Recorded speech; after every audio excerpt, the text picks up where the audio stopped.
Hey guys, welcome back to another episode of the Playbook. I'm I'm Tyler. Josh, and I'm Josh Randall. Sorry, it's hard to tell sometimes with the the audio call, whatever. It's Yeah, sometimes it gets in the way, but yeah, I'm Josh Randall. I'm Tyler. Um, so Tyler, I mean, there's not a lot of stuff happening, but there's still stuff happening, and we do have some headlines for you, which we can jump into shortly. But Well, first I want to thank all of our viewers. oh yeah, absolutely. Haven't really thanked them at all for not only watching us, but like continuing on a regular basis to watch us. Like some people from our school watch it, people from Moultonboro watch it. I don't know. We appreciate you guys. Oh yeah, we do a lot, and you know, I feel like a lot of the feedback that we've had has been very positive. A lot of the time. And even when we get negative feedback, that still means y'all are watching it. That means a lot to us, because that we do work very hard on this product, and it deserves to be worked hard on.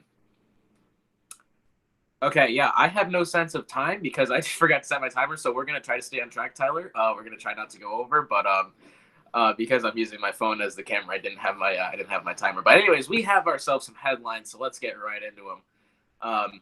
First off, breaking news as of yesterday, the English Premier League has announced June 1st as its earliest date of return as the government, opened up a little bit. And I hear also, this is actually breaking today, the Italian League has announced that its earliest date of return is June 13th. So that's really good as Italy was one of like the worst countries as far as Corona. So they're gonna be coming back very shortly as well. So that's really good to hear. That's cool. That's cool. And then next up, the XFL is actively seeking a buyer for its 2021 season. The XFL kind of like just disappeared after coronavirus hit, and it went bankrupt, and the league essentially shut down. They're still looking for a buyer, so maybe it's not out the window yet. And we will be talking about the XFL in just a little bit, so stay tuned for that. And next, Tony Ferguson suffers an orbital eye fracture in loss at UFC 249. I remember watching the fight. He got destroyed.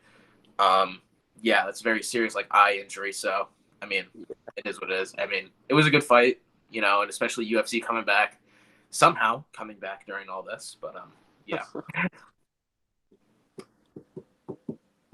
And five-star running back Zach Evans signs with TCU. Why TCU? All teams. I have no idea. That's what everybody wonders. Why TCU? I mean, they're a good team.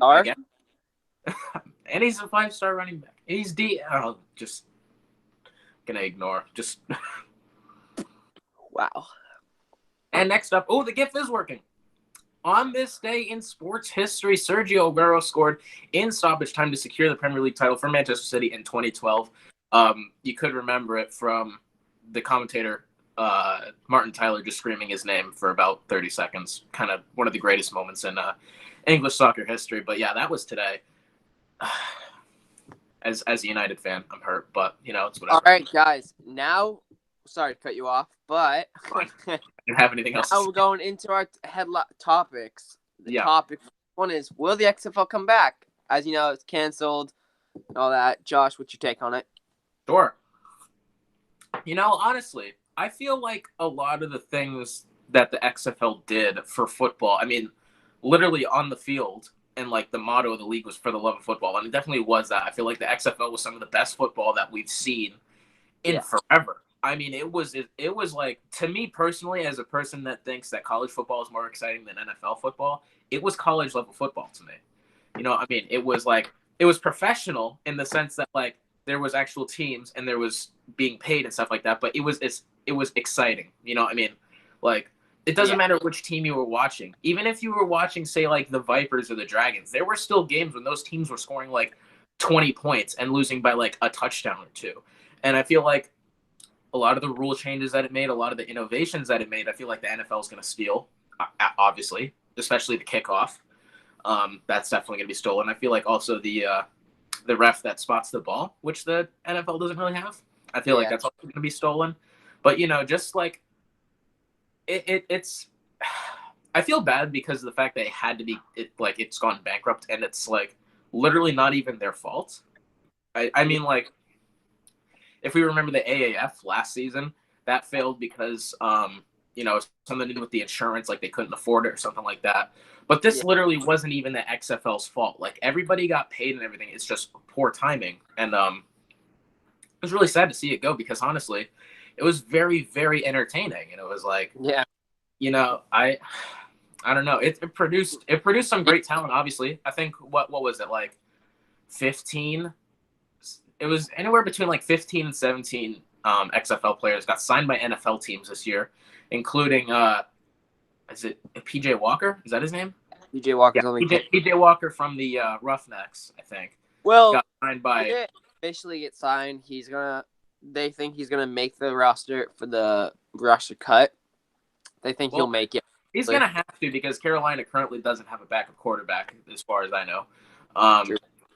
And then Teamu from St. Louis, who was also probably one of the best quarterbacks in the league. Obviously, I mean St. Louis was probably second place. Kansas City, and he's gonna. But see, that's the thing. All these, I mean, PJ Walker is gonna be learning from Teddy Bridgewater. Teamu is gonna be learning from Patrick Mahomes, and these guys are still in like their early 20s. And that's kind of like the good thing about this league is like they're giving these chances to players that like, didn't really have them out of college. Like there was the quarterback from New York, Luis Perez, who, he played in the AAF when that was a thing. He was the quarterback on Birmingham. He was one of the best quarterbacks in the league, but like he never really did anything out of college. And then he got his chance. And then now both the leagues that he's played for, not the NFL, have been canceled. And have been thrown away, but he's still a high-level quarterback, and but it's giving these players their chances to like be in the spotlight and stuff like that when normally they wouldn't have it. And if it does come back, I think it's going to be really, really amazing. I mean, they had solid viewership the whole season. Whatever games they had, I don't think any game they had fell below like 1.5 million viewers or something like that. It was very like, I don't know. It was a very large number. It was very, very good. And plus, we got to see a home team win at MetLife Stadium. So there you go. That's good. That's all I got. Tyler, what do you think about it? No, they went 4-1. Didn't they go 4-1? The Guardians, they went even, I think. Oh, that's right, because St. Louis went 4-1. St. Louis is good. Houston Roughnecks went 5-0 or 4-0. Shout out to the DC Defenders for what used to be the pinnacle and then fell off. Yeah, I don't know what happened. They got goosed by Seattle. Dude, yeah, they got goosed by the worst team in the league. Imagine. That was depressing to watch. So I feel like, as you know, they're looking for a buyer and stuff. I feel like they might find one when this whole coronavirus thing goes down.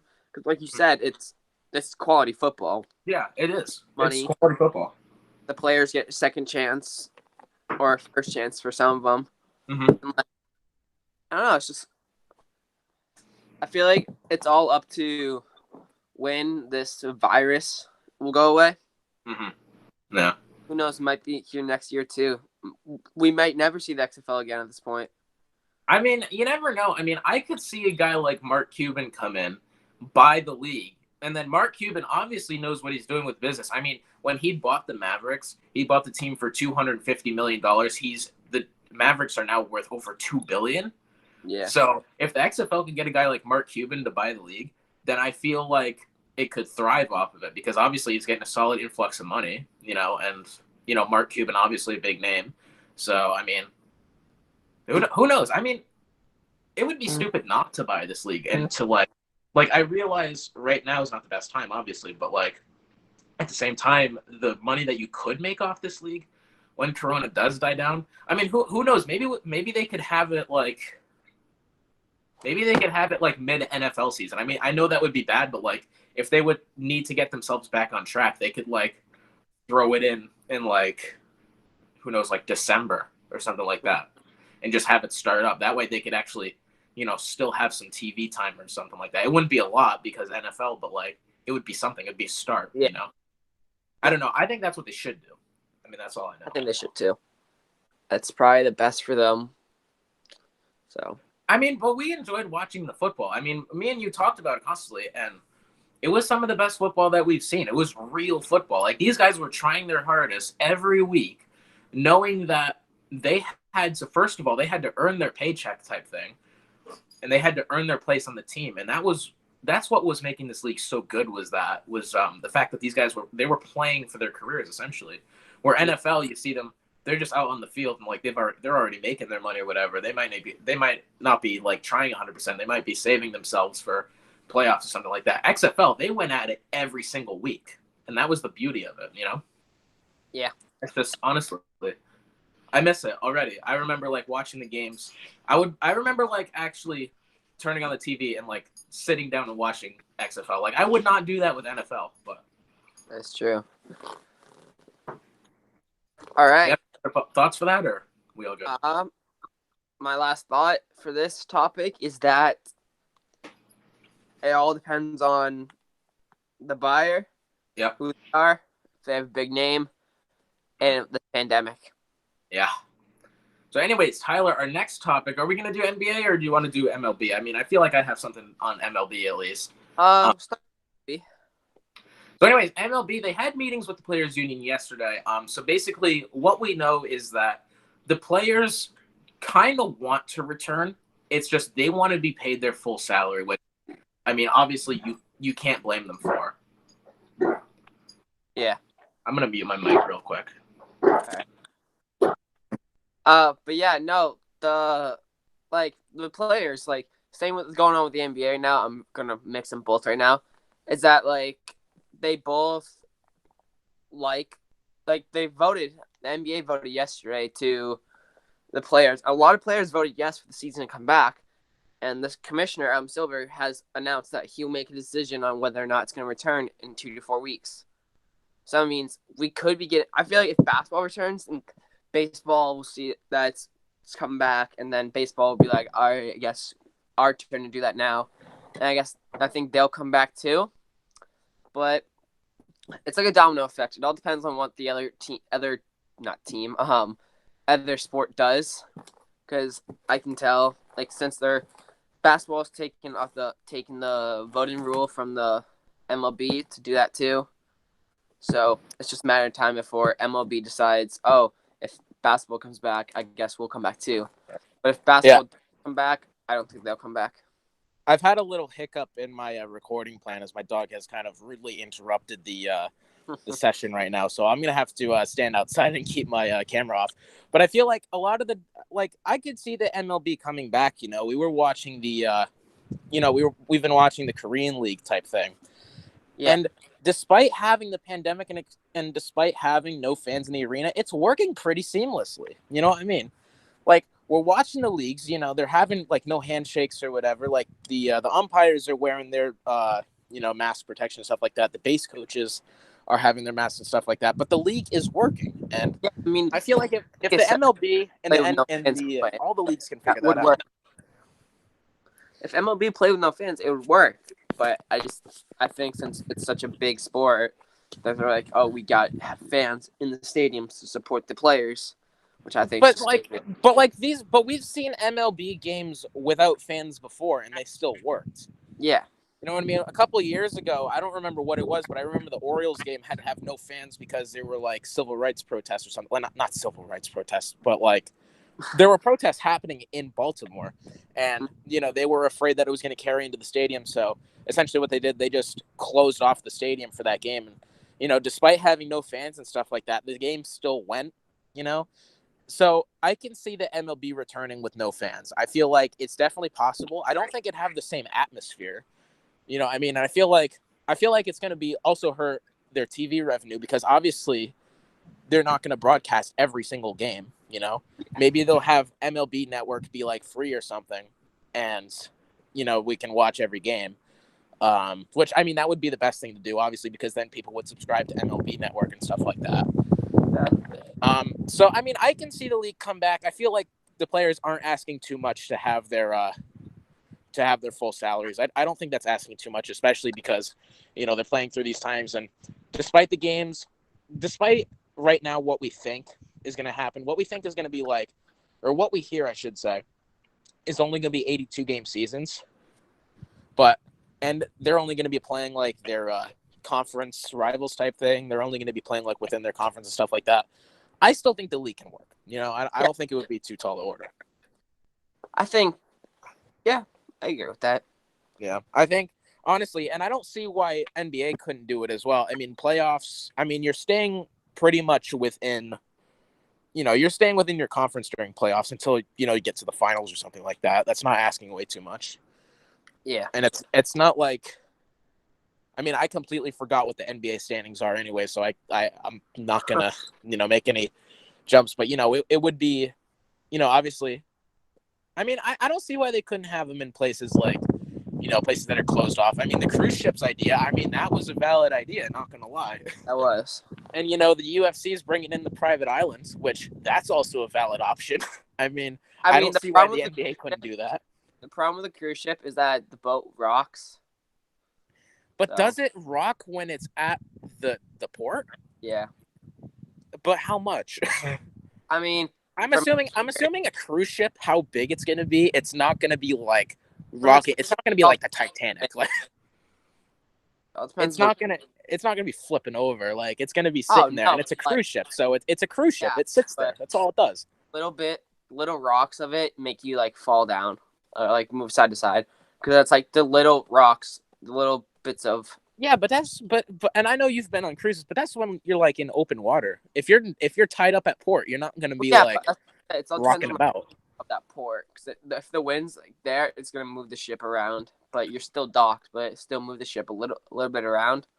So, yeah, I don't know. I see it returning. I think I can see NHL returning. That wouldn't be too hard to do, especially. Helmet. Especially because they're wearing the helmets, they're wearing like gloves and stuff like that. They're already like head to toe in uniform. Like it wouldn't be too much to ask, honestly. I feel like the precautions that they're taking are smart, obviously because of the fact that like it's very dangerous. But at the same time, a lot of these sports can come back. I think NBA will have the hardest time coming back, but pretty much every other sport I think could come back at this point. Yeah. All right, now ESPN. I don't know if we have a. I don't know how much time we have. Yeah. But all right, so we'll talk about it a little bit. ESPN. Yeah. Let's talk about the top 3. So ESPN released the top 100, right? They did the top 100. I actually can pull up the top 10 right here. I can read it off to you. Top 5. Okay, I can read off our top 5. We got Michael Jordan at number 1, Braun at number 2. Kareem Abdul-Jabbar at number 3, Bill Russell, which I think was a surprise to me, at number 4, and Magic Johnson at 5. Other notable mentions, we got Kobe in at 9, Shaq at 10, and then we got Larry Bird at 7. And I don't know. What do you think, Tyler? Honestly, what do you think about all this? Did you say Larry Bird 7th and Kobe 9th? Yeah, that's what it says. Okay. Yeah, they're probably a bunch of 5-year-olds. I mean, they also have Tim Duncan above Kobe. So I mean, oh my God. Wilt Chamberlain, I think could deserve to be above Kobe because it's Wilt Chamberlain, but at the same time, the rest of that is ridiculous. Larry Bird and Bill Russell. I mean, no disrespect to Larry Bird, he did get a triple double with his left hand. So I mean, yeah, but I don't know. I feel like a lot of number 1 and number 2. I think the reason they just put Bill Russell in the top 5 is because the fact he won a truckload of championships with the Celtics. Like, how many was it? They have a statistic, right? They have the statistic I was reading the other day. I think the players with the most championships besides Bill Russell. That's just how many Bill Russell has won. Like, I'm pretty sure he's won what, like 11, I think. Probably. It's crazy. It's crazy how many championships Bill Russell's won. So, I mean, I guess we could put him top 5. I think I agree with that. I don't know if I would put Magic Johnson in a top 5 specifically. I think I'd rather put in Wilt or Kobe. But Johnson's the best point guard of all time. There's no debate with that. I would definitely put him in top 5. But I'd see this is the crazy bit here. You're actually putting LeBron James over Michael Jordan. Well, I don't know about that actually. We were talking before the broadcast. You were like, no, there's no way. LeBron James is the best point guard, best player of all time. Like, I mean, there's no debate. There's no debate. It's so difficult between them two because it's a whole different era. Yeah. Era. Era. There you go.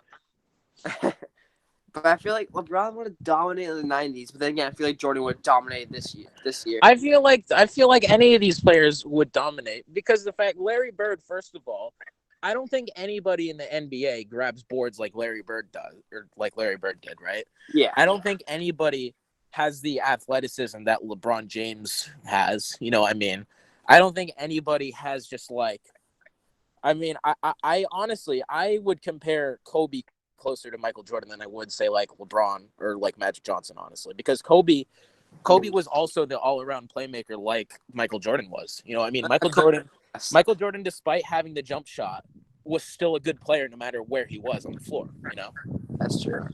and I feel like that's why Michael Jordan deserves the number one spot. I feel like LeBron James. I mean, I don't know if I'd put LeBron James second. I think I'd still put Kareem second, but LeBron James definitely deserves to be top 5. You know, top 3 if you want to even go that far, which I probably would as well. I feel like the rest of the list, I mean, I don't know if I would even put Tim Duncan in the top 10, but Look I'm at not sure. I would put him at 10. I think Shaq deserves to be in there at least a little bit better. See, look at it, Jay. Like, I don't know that style of game. I don't think would have dominated, but it would have worked. I feel like, but this is the thing. LeBron James only really dominates when he has help. And I'm not saying Michael Jordan didn't have help. I'm saying that Michael Jordan, I guess, is more of the team player than LeBron James is. I mean, if you look at LeBron James this season with Anthony Davis, he's more of a team player now, would you say?